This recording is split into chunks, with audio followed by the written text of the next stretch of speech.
তারকেশ্বরে মাননীয় মুখ্যমন্ত্রী এসেছেন ত্রিপুরা থেকে, কি বলবেন? ভালো লাগছে, প্রত্যেকেই আসছেন এবং গোটা দেশের মানুষের ডেস্টিনেশন এখন তারকেশ্বর। কেন? দেবাদিদেব মহাদেব বাবা তারকনাথ তিনি এখানে রয়েছেন এই মাটিতে, এবং আমরা খুব গর্বিত। সুমনাদেব রয়েছেন, ডক্টর শ্যামাপ্রসাদ মুখোপাধ্যায়, ওনার বিধানসভাতেও যেমন তিনি তার বাড়ি রয়েছে, তিনি এই মাটিতে তিনি এসে প্রথম স্বপ্ন দেখেছিলেন যাতে পশ্চিমবঙ্গটা ভারতের সঙ্গে থাকে, আমরা যাতে গর্বিত ভারতবাসী বলতে পারি। তো আরো অনেকেই আসবেন, আমরা চাইছি সবাই আসুন। এতদিন ধরে যেভাবে আমাদের বিধানসভার পাশেই অন্য একটি জায়গা নিয়ে এত মাতামাতি ছিল আগের সরকারে, কিন্তু এবার আমরা দেখেছি রাম রাজত্ব ফিরেছে। আর রাম রাজত্ব মানে প্রভু রাম যখন রাম সেতু তৈরি করছিলেন, দেবাদিদেব মহাদেবের পুজো করেই তৈরি করেছিলেন। তো আমরা কাঠবিড়ালির মতো কাজ করছি, সবাই আসবেন। মানুষ উপভোগ করছেন। শ্রাবণী মেলা জাতীয় উৎসব ঘোষণা করেছে পশ্চিমবঙ্গ সরকার, আমাদের মাননীয় মুখ্যমন্ত্রী শুভেন্দু অধিকারী মহাশয়।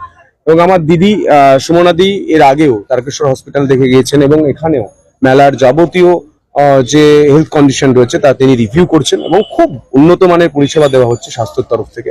এবং 2 মাসের মধ্যে, আমরা 2 মাস অতিক্রম করেছি, এই কটা মাসের মধ্যে আমরা যেটুকু করার বেস্ট দিয়ে করার চেষ্টা করছি। দিদিও রয়েছেন, এবং দিদির চোখে শ্রাবণী মেলা কিরকম সেটাও আমরা একটু আমরা শুনে নেবো। শ্রাবণী মেলা সবসময় আমাদের একটা ভীষণ আবেগ। আর আমরা আমাদের এই জায়গাটা আমাদের কাছে ভীষণ, সবসময় তারকেশ্বর যেতে হবে। তো সন্তু এখানে বিধায়ক হয়েছে, ও ভীষণ দক্ষতার সঙ্গে কাজ করছে, ভালো লাগছে যে ভাই খুব ভালো কাজ করছে। আমরা এসছি এবং প্রশাসন ভীষণ সতর্ক। দেখেছেন বিগত সরকারের থেকেও এবার শ্রাবণী মেলা পুরো একটা অন্যরকম রূপ পেয়েছে। ভাই একটু আগে বলছো জাতীয় মেলার তকমা পেয়েছে, এটা আমাদের কাছে বড় পাওয়া। এবং আমরা ধন্যবাদ জানাই বাংলার মুখ্যমন্ত্রীকে, এবং তিনি যথেষ্ট সচেষ্ট মেলাকে কি করে সাকসেসফুল করা যায়, এবং প্রশাসনও তাই প্রত্যেকটা তারা। এবং আজকে সব থেকে বড় পাওয়া ত্রিপুরার মুখ্যমন্ত্রী এসেছেন, এখানে পুজো দিয়েছেন, আমাদের কাছে এটা অনেক বড় পাওয়া, ভালো লাগছে। বন্ধুরা